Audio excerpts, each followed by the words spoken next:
this is Sophia, and this is my introduction as a member of the LGBT channel, Equally Awesome. I am a transsexual lesbian, and I am no longer ashamed or embarrassed about it.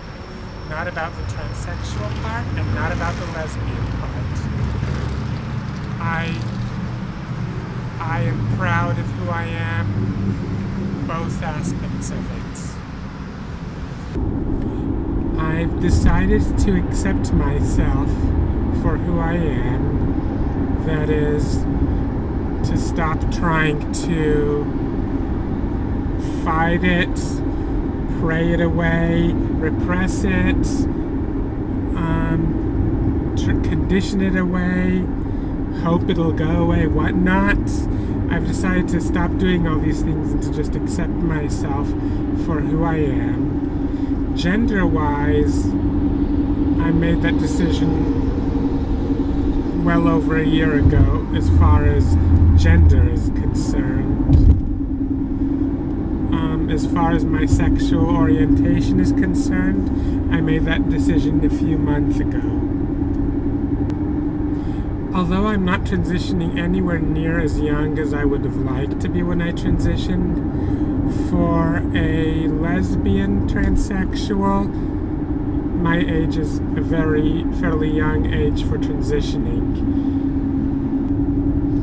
This is because, in general, lesbian transsexuals transition later in life than straight transsexual women, partly because issues regarding the orientation make it a bit complicated to accept your inner identity, especially in our heteronormative, cis-normative world. As for what questions are and are not appropriate to ask me, a good starting point is to watch the Calpernia Adams video on bad questions to ask a transsexual, which explains certain questions that are inappropriate to ask a transsexual. That is a starting point. However, there are a few things that are different in this case.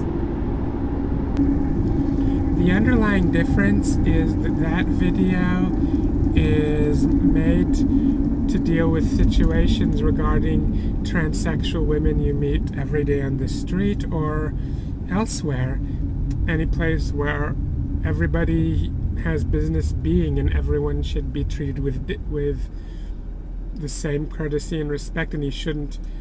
And it basically makes the assumption that the transsexual woman you meet is not there to educate you. And with most transsexual women, that is an accurate assumption. As a matter of fact, even in my case, that is an accurate assumption if you were to meet me in the street or somewhere else. However, on this channel, my purpose here is to educate you. So there's a few differences in what are and are not appropriate questions. Basically, questions that are normally inappropriate to ask simply because every transsexual woman you meet doesn't want the burden of educating.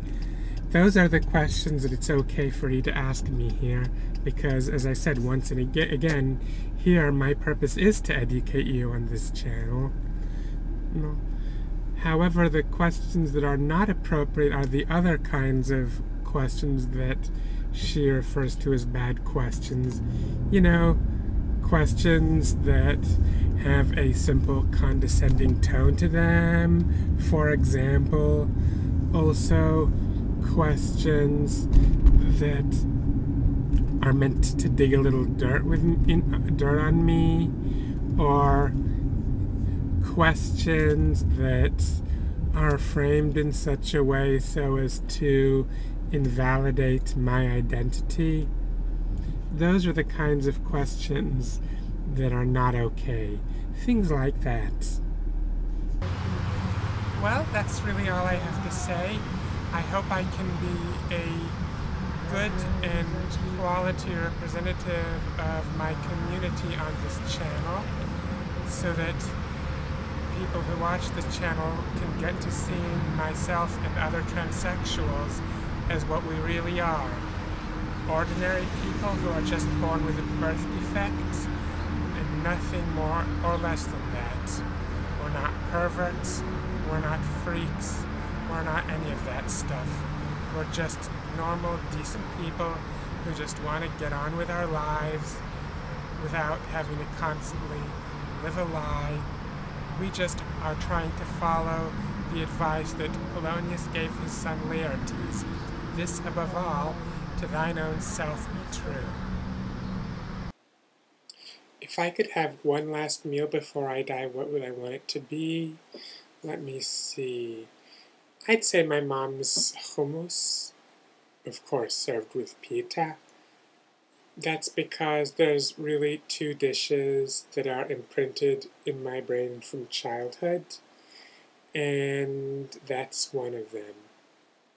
The other one I can't really have anymore anyway, because that one is my dad's spaghetti and ragu sauce, but I can't have that because I've decided to go vegan, and I really wouldn't want my last meal to be a violation of that decision, so I couldn't really have that. Then again, after once for a while, he did come up with a very good approximation of it that uses tofu crumbles. So maybe I could have that. So really, if I could have a last meal, it would either be my mom's hummus served with pita bread, or it would be the tofu crumble approximation of the spaghetti and ragu sauce that my dad would make me and my sister when we were really young. Wouldn't you say that's a good choice, Ginger? Wouldn't you say that? Wouldn't you say that?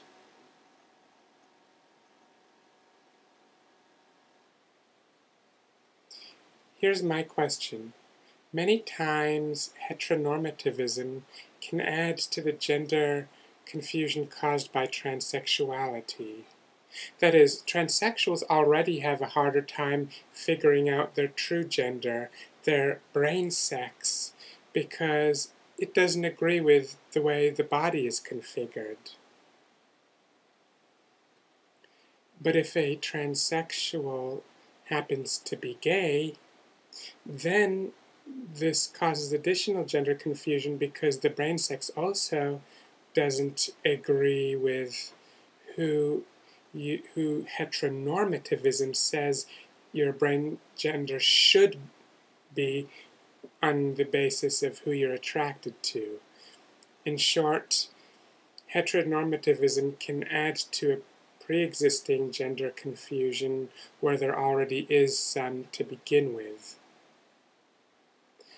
But what about gay cissexuals, i.e. people who aren't transsexual? Can heteronormativism cause them gender confusion where otherwise there would have been none at all? What I mean to say is, can someone who is gay but is not transsexual go through a phase of thinking that they might be transsexual simply because of who they're attracted to? Anyways, that's all I have to say for now. Talk to you later. Bye!